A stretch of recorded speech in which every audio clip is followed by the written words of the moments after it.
We have achieved great things. We have made giant leaps. We've gone far beyond what we thought was possible. But we have only just begun. Our future in space is unlimited, and it will benefit all humanity. But it will take hard work, new technologies, advanced financing models, and enabling public policy. The Beyond Earth Institute is creating a policy and legal framework to enable the creation of economically vibrant communities beyond Earth.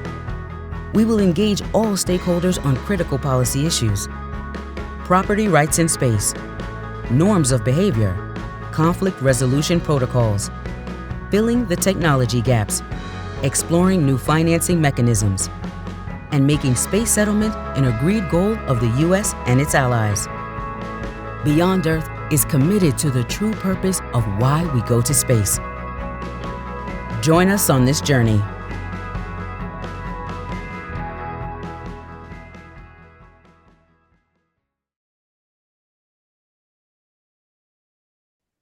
Welcome to this Beyond Earth Institute webinar. I'm Steve Wolf, president of the organization.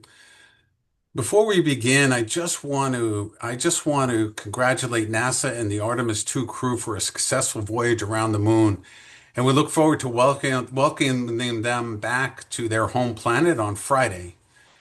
Today's topic: minding the LEO gap and the future for commercial space stations. When we first organized this webinar, our intention was to focus on our recently released report on the future of commercial space stations, a report that provided analysis and recommendations for the way forward in this important and emerging sector. But recent events have overtaken us. Just 2 weeks ago, NASA announced the shift in its policy on commercial LEO destination, or CLD program. NASA's concern for market maturity for private space stations and their intention to contract for a core habitat has created confusion and raised serious questions among CLD partners. Discussing all of this will be our moderator and BE Research Associate, Elena Graham, along with Karen Shenwick, Chief Policy Officer at Vast Space, and Eric Stallmer, Executive Vice President for Government Affairs and Public Policy at Voyager Technology. Before we begin, though, on a more encouraging note, Beyond Earth is genuinely excited that NASA has now committed to establishing a robust lunar base by 2026. We have been advocating for this, exactly this kind of thing, and we have applauded this important next step.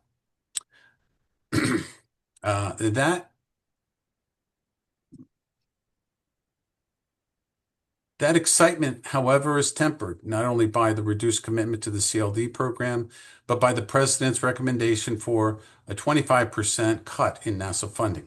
As we saw last year, the prospect of lost funding created a serious anxiety about the full range of vital work the agency is doing, including research into human factors in space, which is absolutely critical to long-term human presence beyond Earth. I hope this is not a monkey's paw wish.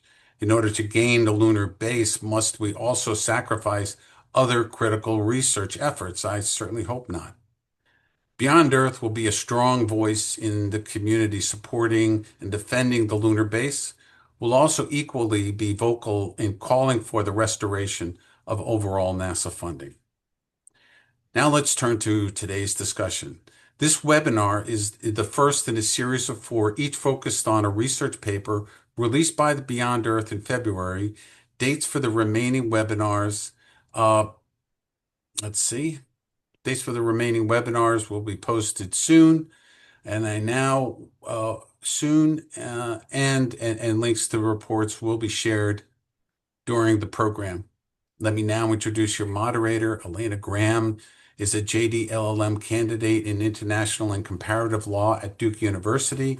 She's been an important team member of Beyond Earth for over 4 years and has been a major contributor to our mission, and we couldn't be prouder of her. She's led this research project on commercial space stations, in fact, for which we are deeply grateful, and I'm delighted that she'll be leading today's panel.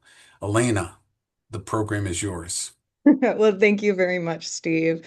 Um, Looks like I had some slides, but I'm not going to be able to share them with our current access, but I would love to Oh, just go I ahead and just get gave you started. permission. I just gave you Perfect. permission. Ooh. Um, Alrighty. I would like to welcome you all here today for our space station presentation. This work has been let's see, there we go. Is that visible to everyone? It looks good. Oh, All right, perfect. looks like you just lost it. Oh, Uh, Here we go. This report is grounded on the Commercial Space Stations report, which I have been working in depth with our writer, Emin Christian, on at the George Washington University. This report was an evaluation on NASA's multi-phase CLD strategy, specifically if we can successfully sustain a continuous American presence in low Earth orbit, while at the same time enabling a commercially viable space economy. As we can see, a lot of the previous policy recommendations that were currently brought up by our report have a little bit been twisted and unveiled by the recent NASA directive, which has proposed a shift towards a government-owned core module and a hybrid development policy.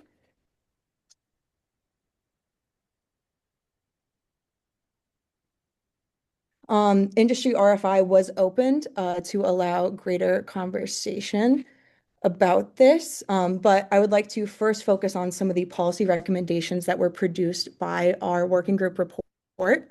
Specifically focuses on identification frameworks, emphasize the need to modernize identification policy to cover the launch activities and on-orbit activities of CLD, including extending potentially the FAA's commercial launch regime to CLDs, implementing the GAO's recommendations, such as updating liability risk modules and engaging with industry and stakeholders. This continues with issues on our continuous human presence, as we felt it was necessary from our conversation with our different working group members to prioritize coordinating activities for future commercial space programs to ensure that we have at least one fully manned CLD station, especially during the handover period with the ISS, while also investing in autonomy to potentially effectively handle crew absences.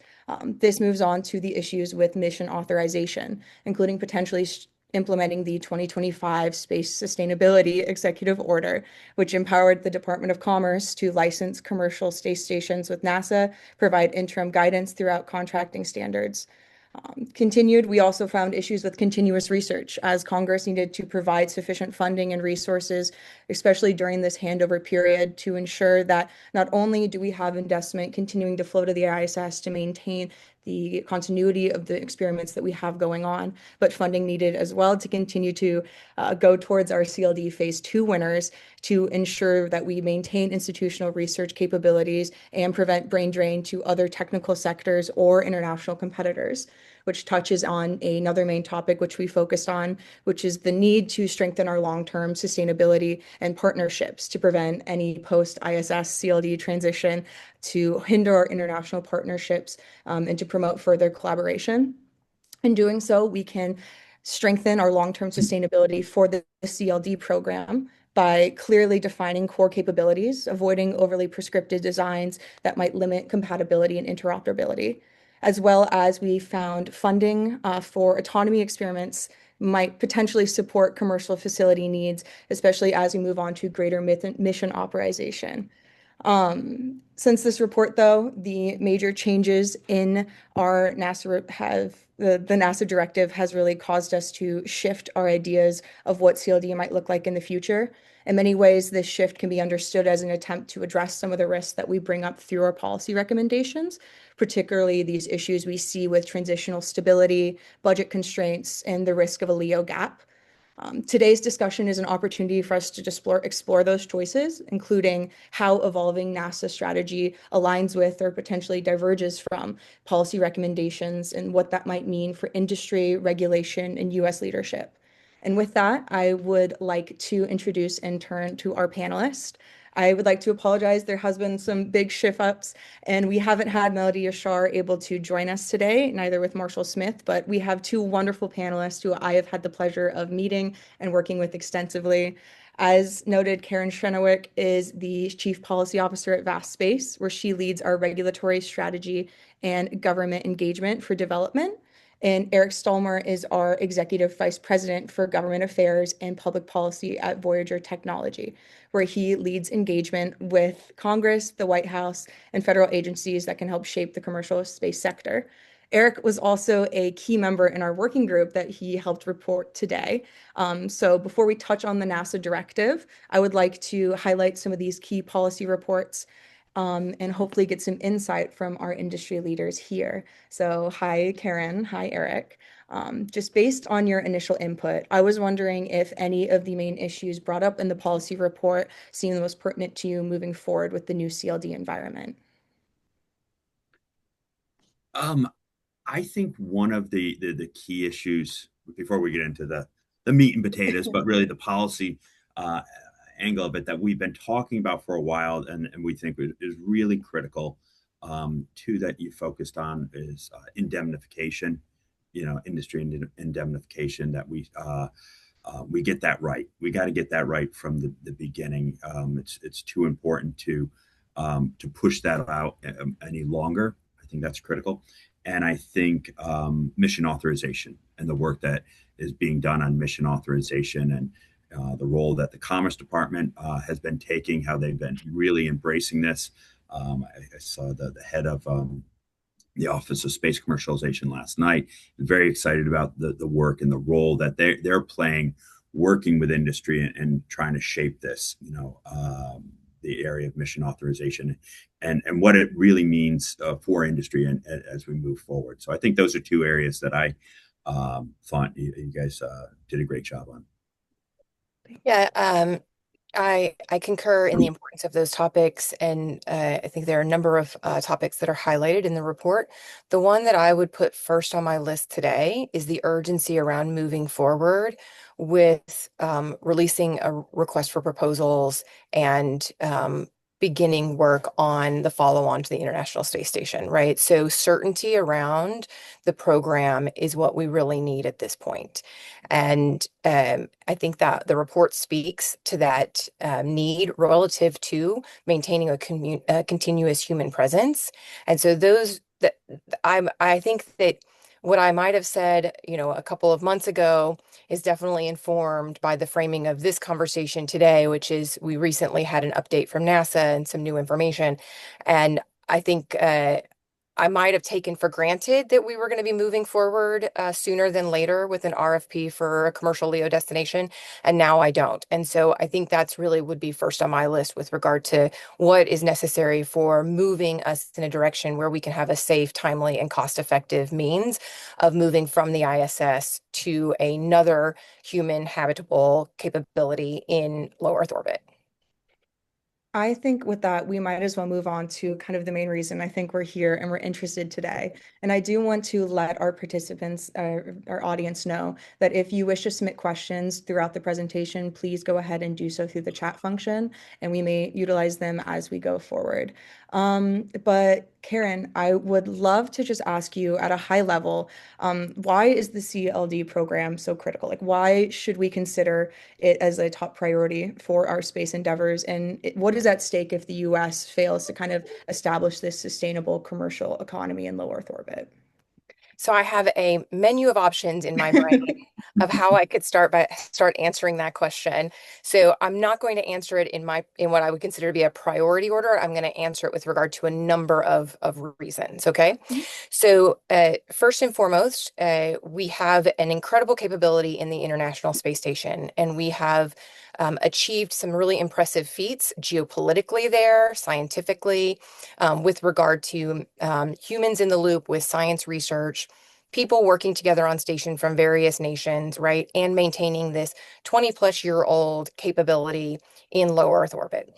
So that alone, the what station represents is an important reason to continue some capability in low Earth orbit that can continue to host other governments needs, right?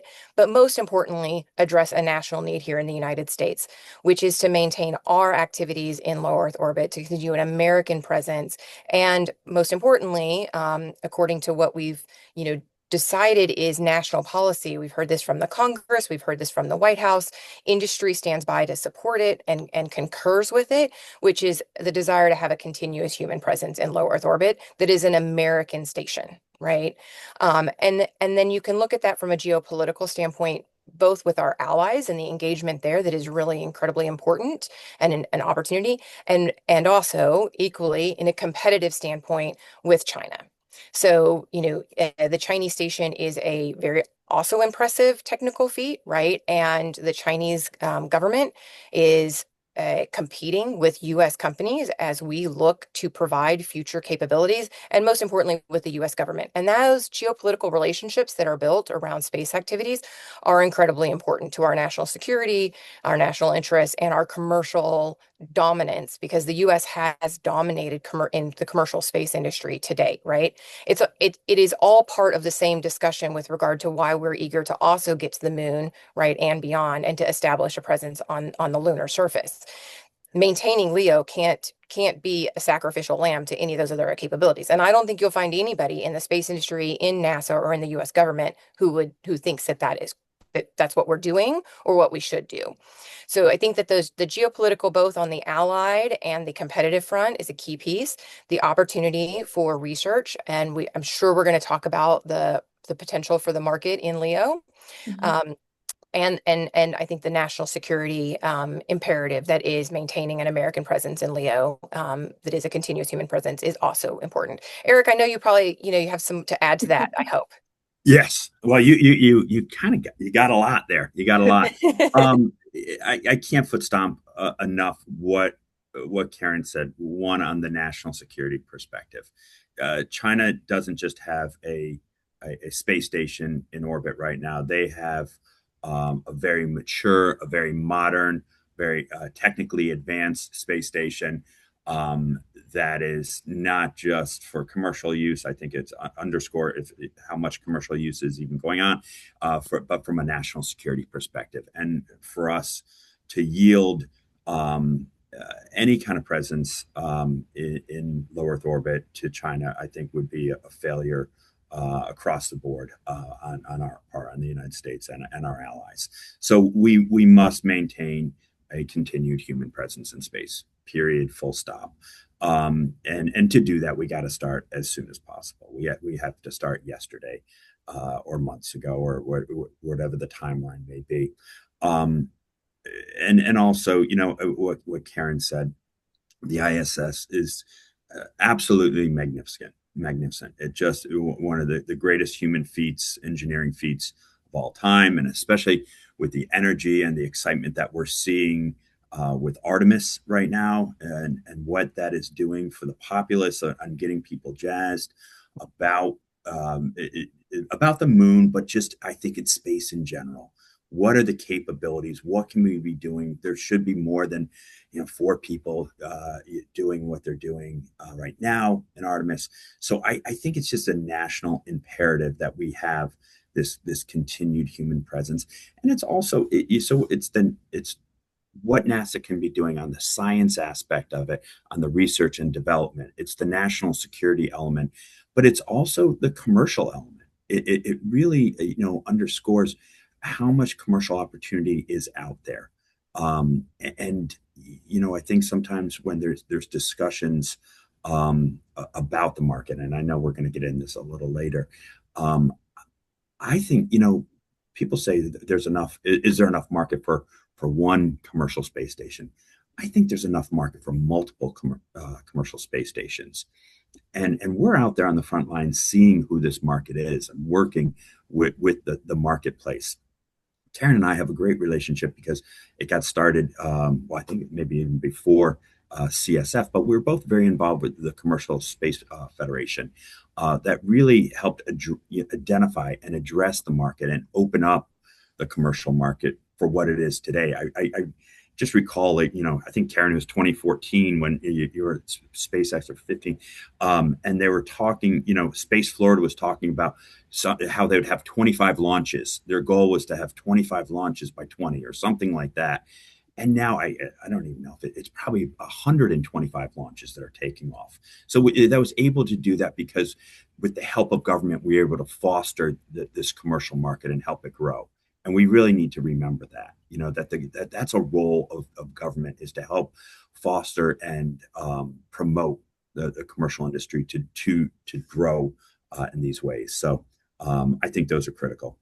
Yeah, Eric, I just want to add, because you made a mention of it, and I want to kind of double click, as the kids say these days, on it. Of the first of Artemis 2. What an incredible thing, right? I can't, we jumped in this conversation, and I feel like I want to pause and say, wow. Like, Yeah. what I would give to be on that flight, like, it would be absolutely amazing to see what they're seeing. And also, it is an important tie, as Eric just pointed out, to what we're talking about with regard to the capabilities in LEO. So there are core capabilities that the International Space Station provides a test bed for, with regard to the Human Research Program at NASA for how humans survive and operate in space and the impact of the space environment on the body, for testing equipment that could be used on the lunar surface or the Martian surface. Think about the plans for testing the spacesuits, right? Shout out to our friends at Axiom there, right? They were part of this program as well, and also, very interested in the conversation I'm sure we're having today. So I think that it can't be like, we can't make the mistake of separating these programs. They are interlinked today, and they will continue to be as we go forward. So it's really a conversation about how do we come up with the best solution for replacing the International Space Station, giving its age, with a modern, safe, cost-effective and timely capability. And, Eric already said it, but commercial LEO destinations really are the answer. One thing I'll correct him on, though, is that, and you knew it was coming, Eric, Okay. is that he said we need to get started. And Right. and the fact of the matter is, we have all already gotten started. Right. Right. So Voyager, Axiom, Vast, our colleagues at Blue Origin, right? A number of companies have already been working towards capabilities to provide opportunities for NASA to select commercial LEO destinations. So significant work is already underway. If you come and visit the Vast facility, you will see our Haven, Haven 1 module is in the clean room being built up, preparing for launch next year. And I know Eric can speak to his capabilities. If you talk to colleagues after this at other companies, metal has been bent, right? The designs have been made. We have made significant progress towards being able to provide a capability that would deliver on time for the ISS retirement in the early 2030s, whether that's 2030, 2032, whatever the case is. My impression is that we all stand, I can speak for VAST specifically, very ready to deliver a capability that can host a continuous human presence by that retirement date. And I stand correct. Yeah, I'm with a space law, a prominent space law professor, so I need to choose my words carefully. The contractual process needs to get started. It's okay. I just wanted a little hook, Eric. Yes, yeah, there was a hook. You got me in. You got me in. But yeah, we've been at it for 3 years now. And beyond, working just purely the CLD angle, but also, the work that NanoRacks, one of our legacy companies, has done. So we've been working on space station and these projects for decades now. So it really is. Yeah, Karen hit it nail on the head right there. Well, I would love, you guys have both brought up the CLD market, and I think that the NASA proposal kind of suggests that there's some concerns potentially about the commercial market for LEO stations, and if that market drive is developing fast enough. Do you think that NASA is questioning the potential of the commercial space markets? Does this represent almost a necessary correction, or is this a step back from this like vision that we had of a commercially led LEO system? So I'll just jump in real quick and say that I really hope that NASA will move forward with an RFP that allows commercial companies to provide the kind of insight that they can receive when they engage in a proposal, receipt process. and engage in due diligence on those companies. So, putting aside the potential for a U.S. government owned and operated capability, the path of pursuing, that's kind of the path of record to date and up until ignition, was to move forward with releasing an RFP that industry would then provide, our proposals on. And a piece of that proposal is how we close our business cases. And I'll tell you that Vast is well equipped to close its business case based on its understanding of the market, right? We have gone through significant due diligence in the fundraise that we recently closed, right? Significant fundraise, $500 million to support Vast activities. The investors in that fundraise were privy to our business case, to the markets that we are addressing, to the customers that we are capturing. So between the international partnerships that we can do, the science partnerships, and our ability to contain our costs by being vertically integrated, we're very comfortable with a conversation about our business case and the market that we are prepared to address, and the way that we have built up our business and how we're building our station. And I think that is a piece that another reason why moving forward with a CLD RFP is an appropriate next step in my opinion, because it would give NASA that insight into our individual business cases and our ability to provide value to the government. Now, I'm happy to engage further in conversation about the various pieces of the market, but I think that the idea that NASA needs is in an undefined space around what the market looks like, and some skepticism about the market. I think a lot of that could be resolved by direct engagement with the companies and engagement with our business plans and our ability to provide some detail on that. Yeah, very similar to what Karen said. We're a commercial company.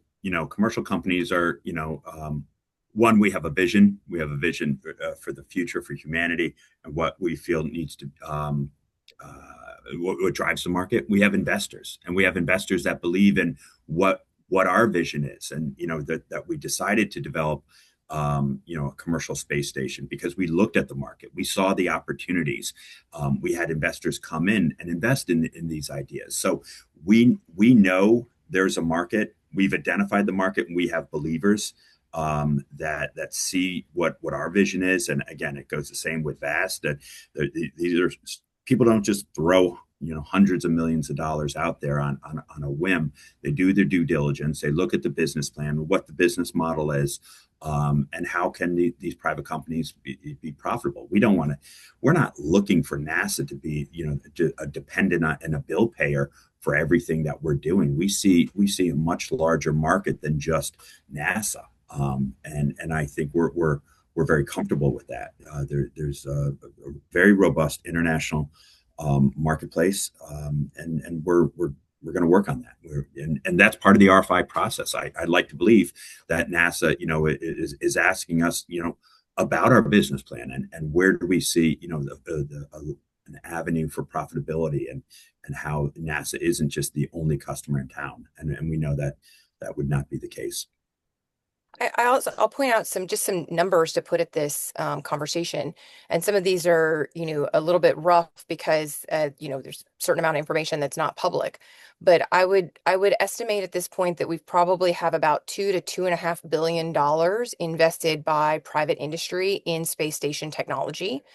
And that's capital raised in order to invest in space station capability, and that the CLD industry has invested already about $1.5 billion. So this is, my estimation based on looking at what publicly has been said, what's been raised versus what's been invested, and we're in a nearly $2 billion, right? 1.5 to 2 invested, 2.5 raised at least, and of course, with Voyager being a publicly traded company. Again, not saying that these are definitive numbers, but those are some rough orders of magnitude with regard to where industry has already shown up with skin in the game.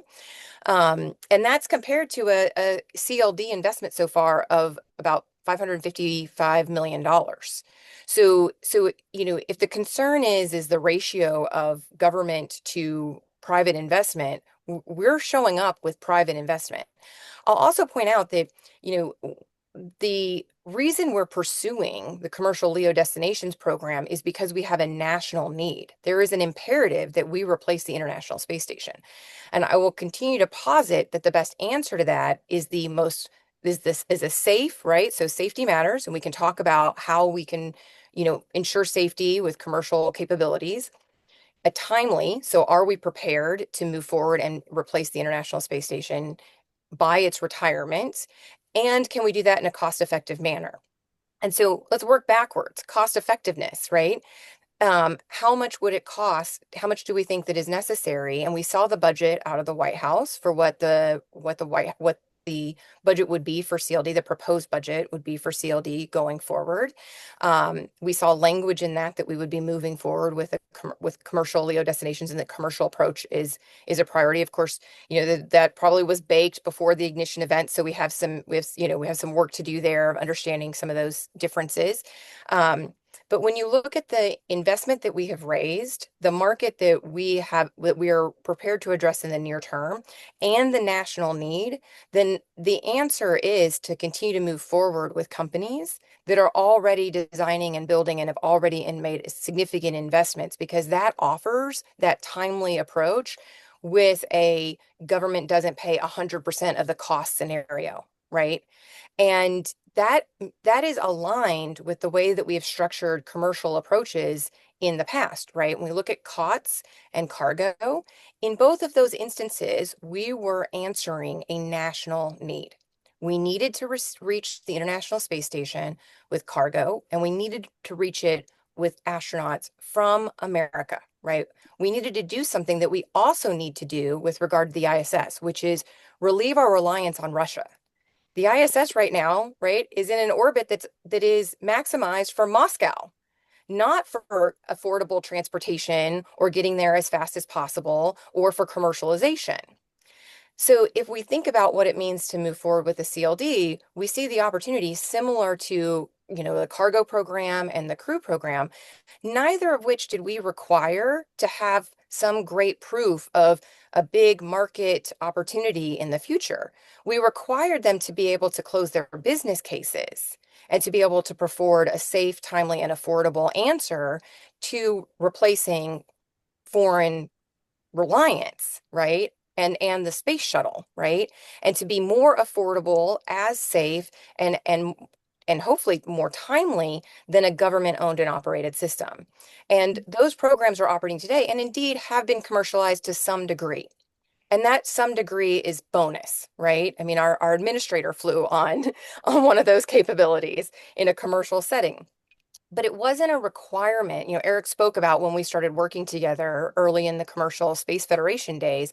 These were exactly the conversation we were having, was why is it commercial? It's commercial because that fosters skin in the game from the industry. It fosters time and competition. It fosters a more affordable outcome for the government, and it fosters the opportunity for leveraging that capability in other places. And I'll point out one of those could be for national security capabilities, in addition to supporting, international partnerships and science. So I think that in some cases, saying that, or in this case, the idea that if there is not a definitive, some massive amount of, demand for microgravity research. And I'm not concurring with that assessment. I'm saying if that is your assessment, I am slow to understand how that then says that it changes the national imperative to achieve a safe, timely, and cost-effective, alternative to the International Space Station. I wanted to jump on something that both you had mentioned and Eric had mentioned, which is the proposed financial year 2027 budget that has come out. It has mentioned reducing funding for ISS operations and infrastructure in anticipation for its retirement, while trying to prioritize that commercial space station development. Some of our commenters have even noticed this transition seems underfunded massively, with different surveys saying that we are going to have a continuous issue as we need to move that forward. However, the prioritization towards commercial commercial space station seems beneficial for our commercial crew in the long run. How do you assess this trade-off? Does accelerating the transition through kind of cutting budget reduce long-term costs, or is it going to increase the risk that we might potentially reach a gap in LEO? I think that the primary thing, looking beyond the numbers, and we could, dig deeper in the numbers. I think the validation of the government that they're to move forward to accelerate on the CLDs. I think that's paramount. I think it's a much larger picture than making the increasing our requests to Congress on the funding, on what level it should be at. I think you set the tone that NASA validates the idea of the commercial LEO destinations, commercial space stations. In doing that, the money and the outside investment will come, and it'll temper the amount that you'll need in the long run. Whether the number right now is the right size number, we can work at that and look at that. And there's a lot of different factors: how many stations you're talking about, and how much investment you're making, and the milestones and the timelines and the contractual mechanisms. But I think that it has to be the indication to the industry and the investment community that the partnership is there. And I think that's what we really need to see. Karen, do you have any thoughts on the budget? Yeah, so I think again, it's I think that there's some challenge to having any kind of certainty around a judgment of the budget without having an RFP out to understand exactly what the requirements are that companies are proposing against, what it will take to provide the capabilities that NASA would acquire, and to Eric's point, giving that demand signal to companies and that validation to the investment community and to potential customers that the program is moving forward. So the current situation is having, there's like a chilling effect potentially on, well, is it going to be government owned and operated, or is it going to be commercial? And to some degree, that sets up the question: is this the government competing with the commercial sector? Right. So I think that we've added a few extra elements into the equation with the ignition event that make it even more complicated to assess the budget as being adequate or inadequate at this point. No, I think that, and I guess something else I wanted to touch on. Both of your organizations are taking kind of different paths in developing and solving different issues we see in space. We can see VAST is taking this incremental hardware first approach with Haven 1 as an early commercial space station, and Starlab is developing a fully integrated free flying station with this clear path to deployment before the ISS. And I guess a question that both I wanted to ask and some of our participants is, how does this NASA shift towards a 4-module attachment impact your current development strategy, or as much that you might be able to say of the certain new constraints that are being imposed on independent stations? I can start off. We went down the approach that Starlab is in the single launch module because for us, we felt that made the smartest business case, the most efficient and cost effective for us to get in orbit right away. We're going to continue to pursue this avenue, but we are also listening to what NASA says, and we fully embrace the vision of NASA to assure that there's a sustainable commercial market realized in LEO. And so as NASA has requested, information from all of us, I think we're going to answer that. I think a lot of us are trying to wrap our arms around what this core module will mean, and how can we listen. Everyone's a contractor. Everyone can respond to any RFP. There could be a company out there, if an RFP goes out on the architecture they're talking about right now, the companies that we've never even heard of will respond to it and think that they have a market case. We have been going down a path with Starlab on the indications that NASA and the communication that NASA has been giving us. Now, this has changed a little bit. So, we're going to respond to the RFI and give them as much information as they want on what our plans are moving forward and what our plans are currently, and the communication that we've had. So it's yeah, I think that's where we're at with the core module and where Starlab is currently in the architecture. Yeah, and VAST continues to make exciting. I'll use the word because I like to brag about my company, of course. Impressive progress on our Haven 1 station, right? So the first module that we'll be sending to space that is still on track to launch next year, and be able to build out a station from there that gets us to continuous human presence capability before the ISS retirement.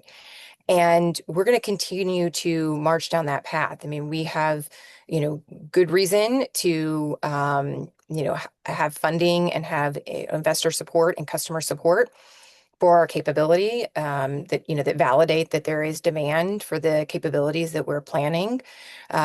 The iterative approach that VAST is taking allows for us to feel really good about the safe part of that, safe, timely, and cost effective, in the sense that we can get Haven Station on orbit, uninhabited to begin with, to test out those systems and to then improve upon it from there. As you can see in the picture that is, framing me, that's a picture with Haven Demo on orbit. So our stepping, stone approach started with Haven Demo, and we launched Haven Demo last year. Successful mission to test out core systems and components that are part of the Haven Station architecture. That's a picture with Earth in the background. Wouldn't I can't wait for the day to go to space and see Earth like this. I joke that I would give a lot to do so. It just would be an absolutely amazing thing. But and we put something in space, right? So it wasn't me, unfortunately, but it was the Haven Demo. So we've learned lessons from sending hardware to space with the demo mission, from operating that, from working on our protocols and operations, in-house, and then integrating those lessons learned into Haven Station, and that'll allow us to put Haven Station on orbit, and then iterate from there and build up our station capability. And that path, that stepping stone approach, is one that really is facilitated by our in-house vertical integration and the way that our team operates. So that's how we're optimized. So from both of you, it sounds like we are still on track in regards for a timeline for realistically thinking about deployment and things with the ISS transition. Would you agree with that? I would, yeah. We're space station companies, Yeah, absolutely. Like we're in the business of putting space stations in orbit, right? And getting people to those space stations in a timely and safe manner. I'm so excited, honestly, for like what the 2030s hold in this regard, because I think a lot of the the other topics that are part of the Beyond Earth report, I'm excited to tackle those. The as Eric mentioned, the law professor in me has been thinking about these topics for a number of years in maybe a more academic kind of way. And I think we have a lot of opportunities to tackle those. Office of Space Commerce move forward with the mission authorization. We have Congress talking about a commercial space bill, this year. So there's various components of the policy pieces of this that I think we have opportunities to tackle over the next couple of years. Those always am pointing out that, as policy people, as lawyers, our job is to keep the signal high and the noise low, right? And the signal is high that we as companies are able to develop the technology to put space stations in orbit and to respond to this national imperative that we follow on the International Space Station with a continuous human presence that is an American capability. Well, before I hand the baton back to Steve for a little bit of a wrap up, I did want to have one final question I wanted to ask you. And I guess I will start off with you, Eric. What do you believe was NASA's reasoning in their new direction with their LEO destinations? What was the reasoning? I don't I don't know the whole line of thinking, um, because it's a new administration, um, and I think with any new administration, you want to follow the vision of that president and what they want to be doing and how they want to do it. And I think that there's a lot of excitement in parts of Ignite of what they put out there. I love to see, a commercial, lunar economy. I'd love to see a lunar presence, and I'd love to see, the science of the moon. And I think we see that NASA has a commitment of embracing Leo. I think they know that Leo is an integral part and a human presence of what Americans should be doing in space as a nation. I think from a national security perspective. So, I think we're going to work with NASA on what that vision looks like. I think we have an ideal vision for a continued human presence in space, and we're going to pursue that. So, we're going to continue to work with NASA and work with Congress and the administration on what that vision looks like. And I think we, at Starlab, and I speak for my friends at VAST and Axiom as well, that I think we all share that there's an economy out there, and we need to showcase that. And if we haven't been banging the drums loud enough, we'll get a little louder, because we think there's a really bright future out there for commercial space stations, and Starlab and Voyager are going to be a part of it. Of course. And Karen, do you have any comments on NASA's rationale behind some recent shifts? Sure, sure. I hesitate to call myself a Pollyanna, but I am a diehard optimist. So you can't, I think it's hard not to be an optimist and be in this industry, to be honest. So I am optimistic that NASA is giving us a chance to really provide them with good detailed reasons for moving forward with the CLD program of record. I think that they're giving us an opportunity to juxtapose our capabilities, versus a NASA owned and operated system. That's a strong foil for our capabilities, right? And to give us the chance to really explain why commercial LEO destinations, that are designed, built, and operated by American companies really do offer the safest, timeliest, and cost-effective means of replacing the International Space Station. And I am optimistic that by virtue of the hard work that our team here at VAST is putting into our very detailed response to the RFIs, that NASA will concur with that assessment as a result, and we will see forward progress on this program, because I'm very eager to see these stations fly and to see us have a transition from the International Space Station, in a timely manner, and relieve that Russian reliance, engage with our international partners, put some really interesting new capable technology in orbit, feed that marketplace, and most importantly, facilitate our national security and the opportunities for NASA to do the research they need to do to go to the moon and Mars and beyond. Well, I guess I just have one last question that just came in also with a panelist. And Karen, this is directed at you. You've mentioned it multiple times. We've had some policy assuming that we need to deorbit the ISS, and there have been, as it continues to age, how should we think about the risks and costs of maintaining an old capability of something like the ISS versus accelerating a transition into more of a commercial system? Yeah, so I think that's exactly what the budget speaks to some degree, is that opportunity. The estimated cost savings from transitioning from the International Space Station are over $1 billion a year, and that is to some degree because of the cost of maintaining the International Space Station is 100% borne by the taxpayer.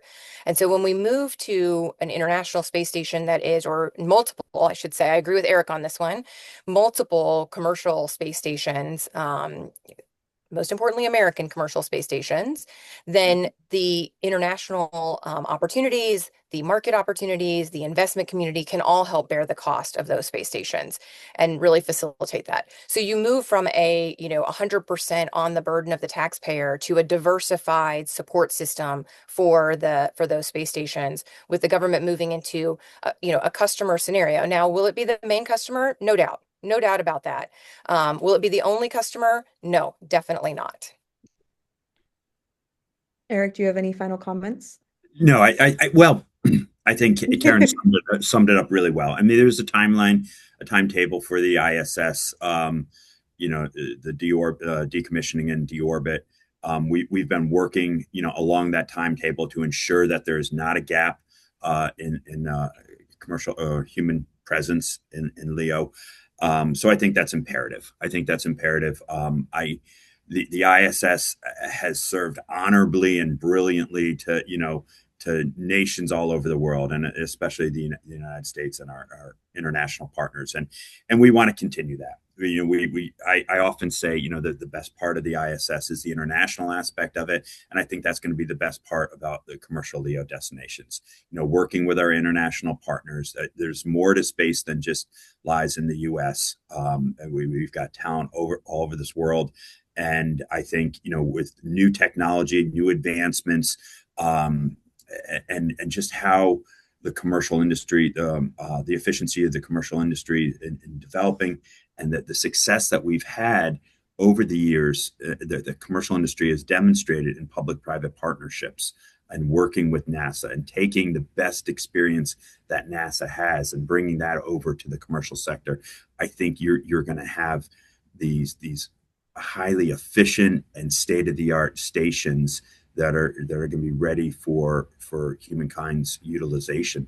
And that's what I'm excited about. And again, I don't ever diminish the role of the ISS, but I think, the effectiveness for the maintenance and, the overall maintenance that it takes, I think we need a fresh start with that next generation of commercial stations. And I'm excited about that. And I'll point out that, just mentioned the idea that previously that Voyager and VAST have taken different approaches to their follow-on capabilities to the ISS. The thing that we have in common is in our assessment of the technical path, the best technical path, the safest approach, the most affordable and timely approach. Both companies independently determined that a free-flying station that was separate from the International Space Station was the right answer, and continue to pursue that because that does move us out of the orbit that the ISS in, which is a more expensive orbit to reach, and the complexity and the cost associated with engaging with the ISS. So I think that it's an interesting point that there are some differences between what we're doing, but that's a very important similarity. And Karen and I want to get on from this contractual stuff and get back to the policy elements. Yes, exactly. The woman wrote the book on space policy. That's what we should be talking about, and how we can accelerate and get strong national policy on these commercial stations. And yes, the textbook needs to be updated with a chapter on CLDs. We need to I got to get to writing, but I need some certainty around it. Yes, kind of subject matter. Of course. And with that, I am going to step back. Thank you both so much for engaging this conversation with me. It's been very fruitful, very beneficial, and I'm going to let Steve Wolf go ahead and take back over. Thank you, Elena. This is a great Elena, don't go anywhere. Really, Okay. stay here. Stay with us.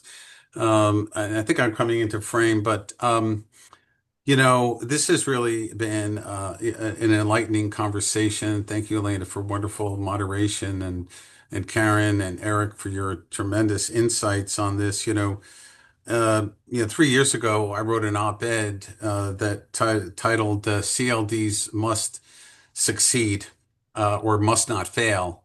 And even at that point, we recognized that this was a national imperative. And so I'm particularly like your characterization, Karen, that the CLD really has to be looked at as a national priority, right? So all the conversation around, is the market there? Is it market ready? And so forth is almost, I couldn't agree with you more. Not that it's secondary, because ultimately you need to close all those business models, but you are in a nascent sector, right? So you almost will not fully realize the potential, uh, well, anywhere near your potential until your space stations are operational and customers, your early customers, your early users can show some successes, and then you early adopters will show some successes, and then you'll see follow-on companies wanting to get into the game, and lo and behold, if we're lucky, we'll see a unicorn or two that comes off of your space stations that really show that there's real opportunity here. And I don't doubt, again, I'm like you guys, eternal optimist. I see that future is coming. Leo, as excited as I am about the cislunar economy, Leo has to succeed. It is the foundational um, uh, uh, step for us to really open up the space environment. Um, Beyond Earth, of course, is interested in human expansion into space and human access to space and so forth. And Leo is critical in that regard. But the future, you guys are very positive about your organizations. I will ask you a question, because there are certain realities, and you guys have sort of, in some ways, have existed almost the entire time without a high degree of certainty as to what you can expect from the government. It's always been slightly underfunded, always a higher expectation of the investment you should be expecting, and so forth. Um, there is a scenario where not all, well, certainly there's a scenario where not all the CLD companies will be funded. Do you think that there's a pathway even for those companies that are not funded, or even in worst case scenario, NASA does turn it, goes for a ISS 2.0, and says, "Hey, you guys are on your own to make this happen." Do you think that there's a pathway for sustainability without NASA's participation? And that's a hard question, so maybe I'll let you guys take a crack at it. I think we envisioned NASA being a partner. Of course, NASA being a partner, certainly not the only partner. And that's how we developed our business plan. We see a way forward with that. We believe that there should be people living and working in space on commercial space stations, and that's the avenue we're pursuing. Sometimes the industry and government aren't always aligned with the same vision. And I'm not saying that we're not aligned, because I think NASA does embrace, a commercial space market. But I'm reminded years ago that the industry came. This is a DoD, back when it was DoD issue, when the industry came to the Department of Defense with this thing called a drone. I think it's the Predator, and the Air Force didn't have this on their radar screen, and I think it was an earmark that got some funding for the Predator, and look at the role that drones are playing today.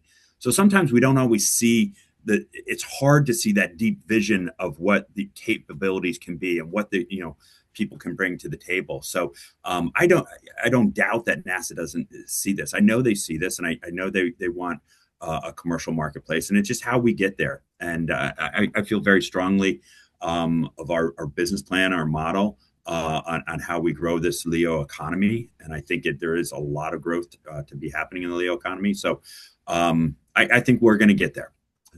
The bottom line, the optimist in me as well. Yes, you have to be an optimist to be in this industry. Yeah. Yeah. Any further thoughts on that? I mean, I guess we just have to. The presumption is that NASA is going to be a partner for CLD for some indefinite future. And that's essential. So we have to work towards that. And certainly you work through the RFIs, and we'll look forward to strengthening that. And Beyond Earth will continue to.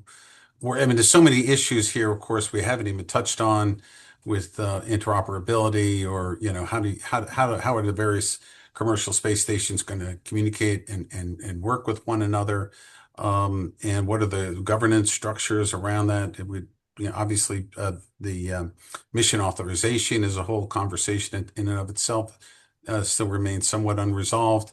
So, but I do think that we look forward to getting over this situation, and getting some clarity for the CLD program, and in a way that NASA can be a very reliable partner for this industry in helping to um, get it up and running, support it, and as many players as possible.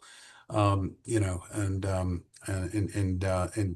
certainly looking forward to a future where maybe some of the companies, or some of the capabilities won't need NASA's support in order to succeed.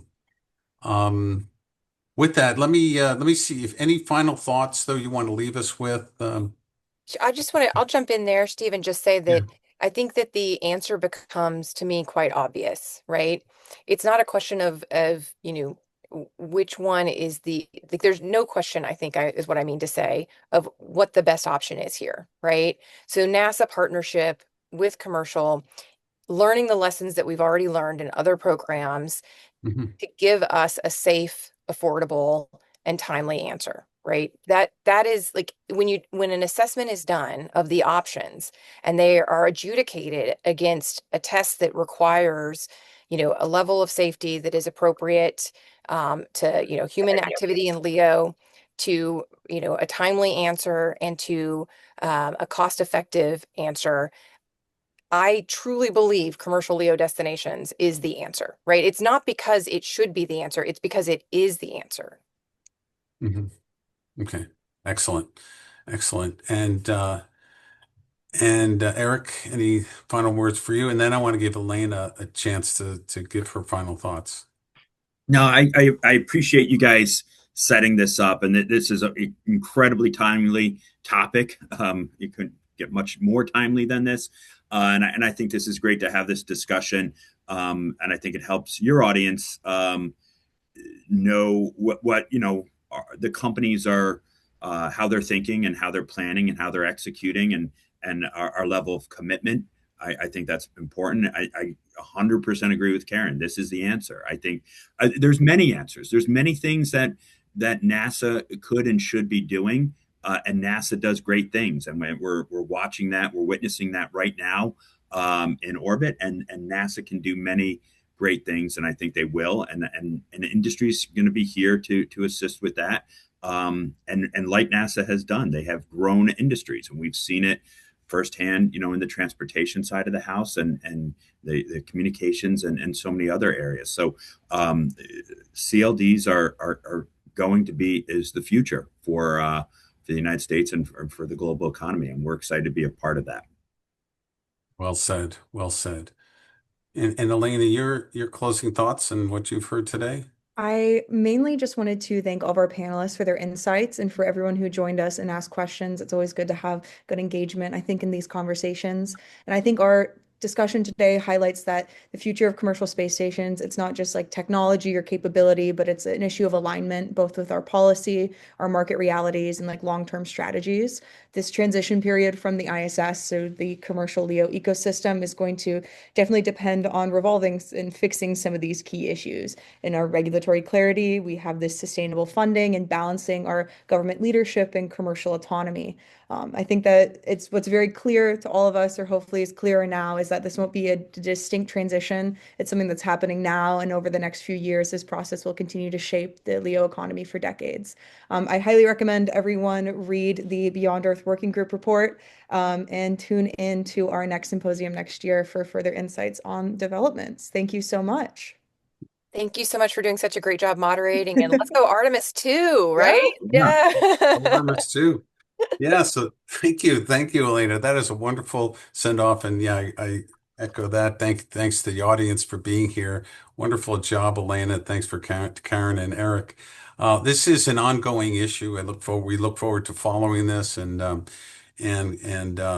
continuing to build on this. We've already written 3 papers on the CLD, written op-eds, and this is our third or fourth webinar on the topic. So we'll continue to track this issue. I think NASA, well, let's say the world is going through a transition, right? So now in terms of space, CLD is an important component of this, but now we're taking this big step with Artemis and then of course the lunar base initiative. We see this over the next 20 years if we can stick with it, right? Both as a nation and as commercial actors, the future is just going to be completely transformed, and I'm excited about being part of it. I'm excited to know you guys and everyone on this on who's joined us today in the excitement of what's to come. So with that, thank you all, and look for the information on the next webinar for the next paper, which will be on, I believe, cislunar economic development. So with that, thank you all for joining us, and we'll look forward to seeing you next time. Thank you so much. Thank Bye you. now. Thank you all.